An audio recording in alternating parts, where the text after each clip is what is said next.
It's midday in Dakar, 1 o'clock in Praia. Good afternoon and many thanks for joining us on West Africa Democracy Radio, broadcasting on 94.9 FM and around the world on wadr.org. Welcome to Newslink, and here are the top stories. Nigerian military warns of attempt to take over the country as Russia denies involvement in protests. We will not accept anyone pushing or taking any action, seemingly or for whatever reason, to want to push for any change of government. Ukrainian authorities term Mali's decision to cut ties as hasty move with no evidence. In Senegal, private media sector battles debts, late payment of salaries. Nous sommes prêts à négocier des moratoires pour le paiement de cette dette fiscale. We are ready to negotiate moratoria for the payment of this tax debt. The new authorities say no, there will be no tax evasion. And Ghanaian Foreign Minister urges Gulf of Guinea Commission members to fulfill financial obligations. Please stay tuned for details of these stories and more. Here is Imo Edit with Newslink. Many thanks for joining us and a warm welcome to our listeners in the Gambia, Ghana, Liberia and Sierra Leone. Well, let's begin in Nigeria as the nationwide demonstration enters its sixth day. Russian embassy in the country has issued a statement distancing itself from a group of protesters in the northern region who were seen carrying Russian flags during demonstrations. The embassy emphasized that Russia does not interfere in the internal affairs of other countries, including Nigeria, and that the protesters' actions do not reflect any of official Russian government policy or position. Usman Marina, Abuja reports. The development comes as Nigeria grapples with a leadership crisis, with many citizens expressing frustrations over the government's handling of the economy and security. The appearance of Russian flags at protests has raised concerns given Russia's history of involvement in global conflict and its reputation for backing separatist movements, particularly in some Francophone West African countries in recent times. The use of the Russian flags by protesters in Nigeria, experts say, is worrisome because it suggests potential external influence in the country's internal affairs. Nigeria is already facing numerous challenges, including sectarian violence, economic stagnation, and political tensions. The introduction of foreign elements could further destabilize the situation, raising fears of geopolitical meddling, Ben Owundijo, a public policy analyst, said in a post on Facebook. The Russian embassy's statement aims to alleviate these concerns, but the incident has already sparked strong reactions.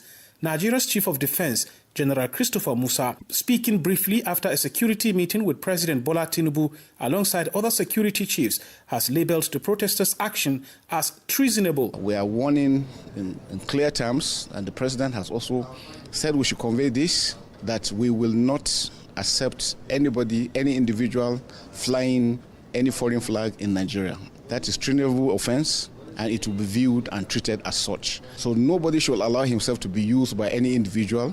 Also, the issue of coups. Nigeria is a sovereign nation. Nigeria is a democratic nation. All security agencies are here to defend democracy and make sure that democracy continues to strive. We will not accept anyone pushing or taking any action, seemingly or for whatever reason, to want to push for any change of government. As tension continues to rise, the situation remains volatile, with many Nigerians anxiously watching for further developments. For Newslink on West Africa Democracy Radio, Usman Umar reporting from Abuja. Let's now head to Mali, where there are some stories of interest. First, the Economic Community of West African States, ECOWAS, has condemned the violence in the northern part of the country. In a statement made on Monday, the sub-regional organization said it supported the Malian people following the recent attacks against Malian armed forces in the Tin Zouan-Tenin region. The West African body also disapproved of possible support from Ukraine for armed groups in the north. Abdullah Hassan completes the story. In a statement released yesterday, Monday, ECOWAS expressed concern about the deterioration of the security situation in northern Mali. The West African organization supports Bamako and denounces, I quote, any foreign interference in West Africa that could constitute a threat to peace and security, end of quote. This follows the breakdown of diplomatic relations between Bamako and Kyiv the day before. On the airways of public television (ORTM), the Minister of State and Government spokesperson Abdoulaye Maiga made the announcement accusing Ukraine of supporting the permanent strategic framework which is engaged in a battle against the Malian army in the northern region. This is a breakdown of relations between Bamako and Kiev, which is not without consequences, according to Ngolo Jara, a Malian specialist in international relations. In an official statement, the Ukrainian foreign minister called the decision of the Malian authorities short-sighted and hasty. Kiev says it is working to restore justice and respect for international law to protect the sovereignty of all countries. Abdullah Hassan filed that report. Meanwhile, Musa Mara, the former head of government under the regime of Ibrahim Boubacar Keïta in Mali, renounces his benefits as a former prime minister. He made this known through a letter sent to the current prime minister, Senegal Maiga. The Malian politician said he was taking this decision in order to ease public finances and improve the living conditions of the population.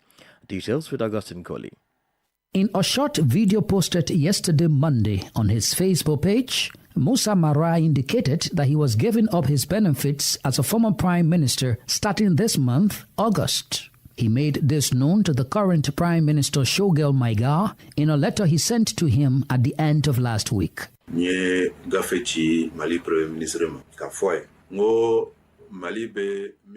I asked the head of government about my intention to renounce my benefits and privileges as a former prime minister, including water, electricity, and telephone costs. Those who are responsible for making these payments at the Prime Minister's office, I asked them to stop it as of this month. The bills they receive, let them send them to me. I will pay them myself.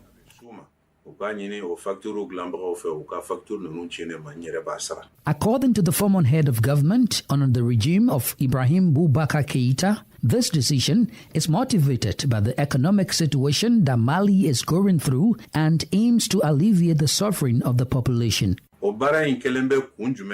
made this decision because, in my opinion, we leaders who hold positions of responsibility must be good examples. If the country is facing difficulties until the rulers ask the people to be resilient, it is the leaders who must set an example first. This will enable citizens to accept resilience and will have confidence in those who lead them. This is the example I just gave. C'est cet exemple que je viens de donner. Musa Mara also invites the presidents of the country's various institutions to follow this example. Last April, he asked members of the National Transitional Council to reduce their benefits. That was a report by our correspondent in Bamako, Aliu Cham, and voiced by Augustine Coley. More stories coming up on West Africa Democracy Radio. Newslink continues. In diplomatic news, the government of Ukraine has condemned Mali's decision to sever diplomatic ties, describing the move as hasty and short-sighted. Echat completes the story. In a statement issued on Monday, the Ukrainian Foreign Ministry expressed regret that Mali severed relations without a thorough study of the facts and circumstances and without providing evidence of Ukraine's involvement in the incidents. However, Mali's decision to cut ties with Ukraine was based on comments by a spokesperson for Ukraine's military intelligence agency regarding fighting in Mali's northern region that resulted in the deaths of Malian soldiers and Wagner fighters in late July. Ukraine's ambassador to Senegal, Guinea, Guinea-Bissau, Ivory Coast, and Liberia also made comments that were cited as reasons for the diplomatic rifts. Senegal's Minister of African Integration and Foreign Affairs summoned the Ukrainian ambassador to Dakar, Yuri Paivarovov, to remind him of his responsibilities regarding discretion, restraint, and non-interference. This was prompted by the ambassador's public support expressed in a Facebook post for a terrorist attack against the Malian armed forces in Tinzaontene on July 25 and 27, 2024. HRTC reporting there. The United States military has completed the withdrawal of its equipment from Air Base 201 in the Agadez region of Niger on Monday, following their departure from Niamey Air Base in July. This was confirmed in a joint statement from the American and Nigerian military authorities. According to a press statement from the American Military Command for Africa, AFRICOM, coordination will continue between the American and Nigerian armed forces in the coming weeks to ensure the total withdrawal is carried out as planned. The process of withdrawing American soldiers from Niger began on May 19, 2024. As a reminder, the National Council for the Safeguarding of the Fatherland CNSB denounced the agreement relating to the status of military personnel of the United States of America and civilian employees of the United States Department of Defense on the territory of the Republic of Niger. On May 19, the Nigerian and American military authorities signed an agreement for the definitive withdrawal of American soldiers no later than September 15, 2024. And over to Guinea now, where nearly a week after the verdict in the trial regarding the September 28, 2009 massacre, victims are requesting additional protection. It is important to know that the main defendants in this case received significant prison sentences for crimes against humanity. One of the defendants, Colonel Claude Pivet, is still missing 8 months after escaping from Conakry Central Prison. As we approach a new trial, this time on appeal, victims are urging the state for enhanced protection. Asmao Jallo is the president of the Association of Victims of the September 28, 2009 massacre. On est dans l'inquiétude totale par rapport à notre protection parce que nous avons vraiment essayé de faire beaucoup de plaidoyer au niveau We are in the business of total protection because we have really tried to do a lot of advocacy with the Ministry of Justice when the case started. And today we are really very worried, especially since the verdict has been delivered and there are still many threats in the air. The verdict raises the question of what we are going to do because the public case is being discussed. So he has all the norms with him. And even those who are condemned today, they have men with them. There are always threats around. The judge of the verdict, there were people looking for me at the court. And I wonder why they were looking for me, since I was there to know the cause. So at this level, we are really very worried about security. We spoke to the Ministry of Justice and said that he has the facts. I just wonder that the presence is in FMA. The case of the Notien, we are going to make the letter about it. We will still turn to the public for questions to know what they plan to do for the victims of the public.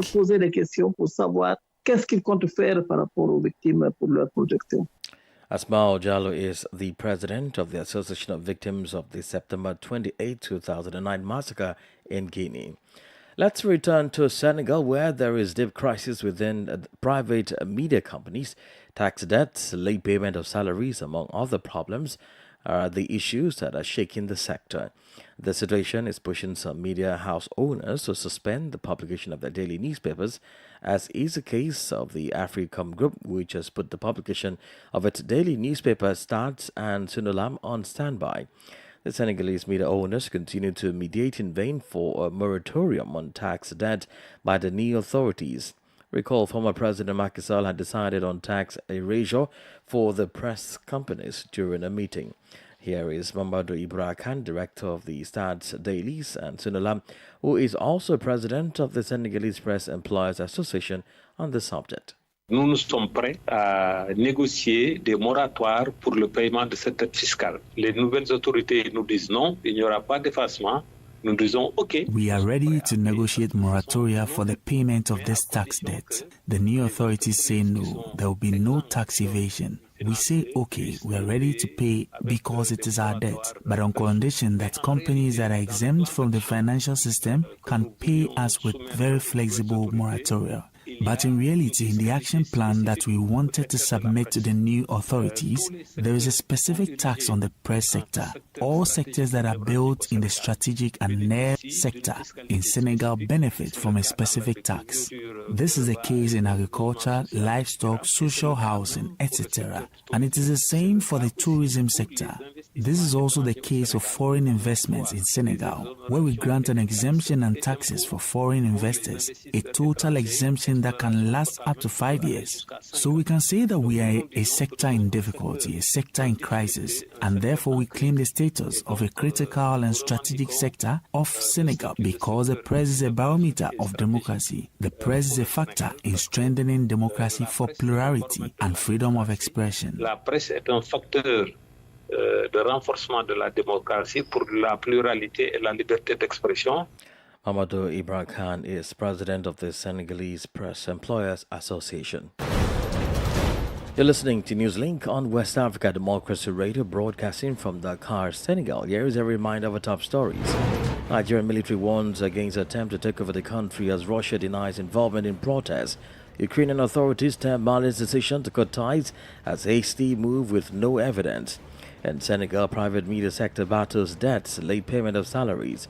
And still ahead in the news, Ghanaian Foreign Minister urges Gulf of Guinea Commission members to fulfill financial obligations. We also have the press review, a guest interview, and sports news. Please stay with us. West Africa Democracy Radio. It's you speaking. Well, don't forget, you can listen to us live on wadr.org, YouTube, and Facebook. In Togo, the Metropolitan Archbishop of Lomé, Monsignor Yves Nicodeme Barriga, died on Sunday, August 4, at the age of 61. His death was confirmed by the Conference of Bishops. Monsignor Barriga chaired the Truth, Justice, and Reconciliation Commission from 2008 to 2012. The commission was established in response to the events following the death of General Eyadema Asingbe in 2005, which resulted in over 500 deaths, according to the United Nations. Monsignor Barriga was ordained as a priest in 1987 and served as a parish vicar at Lomé Cathedral. He then pursued studies at the Catholic Institute of Abidjan and in Rome, where he studied canon law and diplomacy. On March 8, 2008, he became the fourth bishop of Atakpame, a position he held until 2019. He then assumed the role of Metropolitan Archbishop of Lomé on January 11, 2020. Monsignor Yves Nicodeme Barriga was known not only for his religious leadership, but also for his contributions as an artist, writer, and diplomat. The artist, writer, and diplomat was instrumental in leading the Truth, Justice, and Reconciliation Commission, which aimed to investigate the political violence in Togo between 1958 and 2005. Ghana's Minister of Foreign Affairs and Regional Integration, Shirley Ayoko Botchway, has urged member countries of the Gulf of Guinea Commission to fulfill their financial obligations to enable the Secretariat to deliver on its mandate. She made the remarks at the ongoing 13th Ordinary Session of the Council of Ministers of the Gulf of Guinea Commission in Accra, which is themed Building a Safe, Secure and Prosperous Gulf of Guinea for Sustainable Development. WDL's Accra correspondent Nadide Tete reports. Maritime insecurity and economic challenges are severely impacting the populations of countries within the Gulf of Guinea Commission, GGC. At the 13th Ordinary Session of the Commission's Council of Ministers in Accra, Ghana's Foreign Minister Shirley Ayoko urged fellow ministers from the member countries to enhance their capabilities to address these urgent challenges. She highlighted the necessity to fulfill financial obligations as well as reassessing strategies and developing innovative approaches to effectively manage the evolving threats facing their nations. In considering this document, we should be guided by the paramount interest of maritime security and peace of the geopolitical Gulf of Guinea, which would guarantee the safety of the coastal states and peaceful, sustainable exploitation of the blue economy resources. On this note, I'd like to bring up the critical issue of funding, which has a direct bearing on the implementation of the plan of action and the budgetary activities of the Commission. I kindly implore member states to honor their outstanding financial obligations to the Commission to ensure the availability of funds to undertake the relevant programs and activities to fulfill the mandate of the Executive Secretariat. The Gulf of Guinea Commission, GGC, established by a treaty signed in Libreville, Gabon on July 3, 2001, serves as a framework for consultation among the countries of the Gulf of Guinea. Its purpose is to promote cooperation and development, as well as to prevent, manage, and resolve conflict arising from border delimitation, economic issues, and the commercial exploitation of natural resources within territorial boundaries, especially in the overlapping exclusive economic zones, EEZs, of the states. The Commission's member states include the Republic of Angola, Republic of Congo, Gabon, Federal Republic of Nigeria, Democratic Republic of Sao Tome and Principe, Democratic Republic of Congo, Cameroon, Equatorial Guinea, and Ghana. For WADR, Nadide Tete, Accra. This is the newspaper review. Stay abreast and find out what the top stories are in your country. This is the newspaper review. The newspaper review. Oh, let's join Darlington Popper in Monrovia for the newspaper review. For today's edition of Press Review, we begin with the New Dawn newspaper. Supreme Court cites GOL, Talu, that the Supreme Court of Liberia, citing the government of Liberia and the suspended bank governor Aloysius Talu to a conference. On the back page of the New Dawn newspaper, PAC against suspension of audited officials that the Public Accounts Committee at the House of Representatives. From the New Dawn newspaper, we cross over now to the Independent newspaper. Into Liberia's official debt statistics, IMS forecasts also include borrowed 300 million. Samuel Tuel makes startling revelations. That's former Finance Minister Samuel Tuel. For his government's actions, Boaka shows commitment to be held accountable. Musa ability on the back page of the Independent newspaper. Liberia welcomes new U.S. ambassador. JMB Foundation donates 900,000 worth of medical supplies to C.H. Rennie Hospital in Kakata, Maigibi County.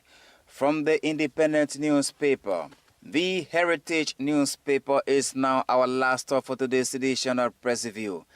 Archbishop of Monrovia strengthens Vatican ties. Was delaying audits of the legislature, and the paper is asking a question here as we see the photographs of Speaker J. Fonati Kofa and Senate Pro Tempore Yombli Kanga Lawrence. On the back page of the Heritage newspaper, Korean delegation explores agriculture opportunities in Liberia. New U.S. Ambassador Christopher Tuna arrives months after U.S. Senate confirmation hearing. Momoto expand international transfer service. That is, I would love to conclude today's edition of Press Review. But before we go, these are the newspapers we actually followed on today's edition. We followed the New Dawn newspaper, the Independent newspaper, and the Heritage newspaper was our last stop. On that note, thank you so much for following Press Review, and bye-bye. Indeed, many thanks, Darlington Popper there in Monrovia with the newspaper review.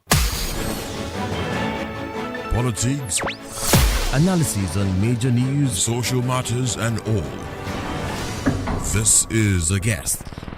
Well, we'll take you back to the report on the diplomatic crisis between Mali and Ukraine. Now, recall Kiev criticized Mali's move to break off diplomatic relations with it in a row over alleged Ukrainian support to separatist rebels in the country, an ally of Russia. Mali, on the other hand, accused Kiev of supplying intelligence to rebel troops who then reportedly used it to kill dozens of mercenaries from Russia's Wagner paramilitary group and Malian soldiers in a battle last month. Well, I guess an international relations expert, Michael Gatia, x-rays this diplomatic row and its effect on the sub-region.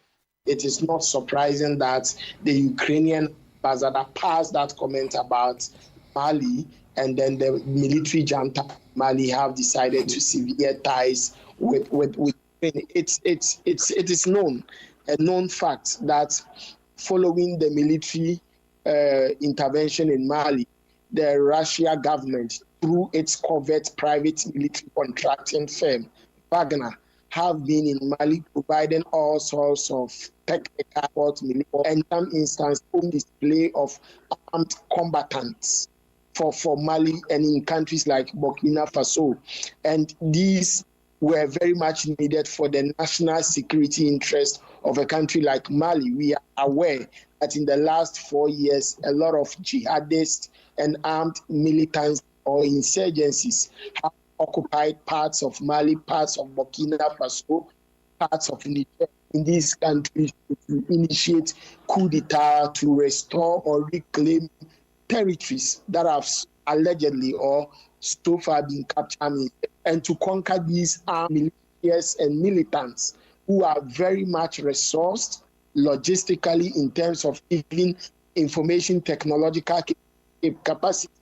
They were even much resourced than the militaries of these countries. They needed the support of an external military power, and that power came in the form of Wagner. So it is not surprising that Mali has made some form of diplomatic gains or connections much more to Russia compared to the West. We know that even in countries like Mali and Burkina Faso, which have long times diplomatic relations with its colonial master, France, they asked the French government to withdraw French troops from Mali and Burkina Faso, and by so doing, they needed to fill that void. And Wagner and Russia have so far successfully provided that form of military support. So it's obvious that no matter what, Mali would align towards Russia in the ongoing war, and Ukraine would that these things have happened for a very long time, even in the days of the First or Second World War. During the peak of the Cold War, we had the non-aligned movement because you either had to align with the East or with the West. The involvement of Mali, Niger, Burkina Faso, the alignment with Russia's Wagner group seems to be pitting the head of countries in West Africa. How can this really be managed? It's a concern. It goes back to the decade-old debate over independence and sovereignty. If you are economically dependent, if you are militarily dependent in terms of infrastructure-wise, if you have all the means to survive as a country, political means, economic means, military means, even technological-wise, you wouldn't necessarily have to rely on a foreign power for your domestic security provisions and guarantee. And I believe that African countries must put their work on together. That was Michael Nkatia, an international relations expert. And here is what news with Sankle Janko. Hello, very warm welcome and thank you for joining us. Kenya's Beatrice Chebet won Olympic gold in the women's 5,000 meters at Paris 2024, while her compatriot Faith Kipyegon got disqualified, but then later reinstated as the winner for silver. Chebet won the gold medal after finishing in 14 minutes and 28.5 seconds ahead of Kipyegon, who ran her 5,000 meters debut in Olympics. Meanwhile, there was drama involving reigning world champions Kipyegon, who finished second but was disqualified and stripped of her silver medal for obstruction during a clash with Godai Segai. But Kipyegon was reinstated in second place following a successful Kenyan appeal to World Athletics, according to media reports. Meanwhile, another Kenyan, Mary Mora, took bronze in the women's 800-meter final, while Ethiopia's Sige Duguma won silver behind Great Britain's Kelly Hodkinson. In football, Morocco's quest for Olympic gold came to an end in Marseille as they suffered a 2-1 defeat to Spain in a pulsating semi-final of men's Olympic football tournament. Despite taking the lead in the first half, Spain rallied back to find a leveler and eventually won the game in the second half. The defeat means Morocco will now contest the bronze medal match. And Egypt's quest for Olympic football glory ended in heartbreak as they succumbed to a resurgent France side 3-1 after extra time in a thrilling semi-final at the Stade de Lyon on Monday, according to CAF official website. Egypt will now take on their fellow Maghreb side Morocco for the bronze medal, while host France will take on Spain for the gold medal. And that's it for sports. It's back to you. And that's it on this edition of Newslink on West Africa Democracy Radio, broadcasting from Dakar, Senegal. Thank you for listening, and many thanks to Mado Juf and Mustafa Sek for the technical support. Let's keep the conversation coming on all of our social media platforms: X, formerly Twitter, Instagram at WADR News. I am Imo Edit. Good afternoon. And many thanks to you.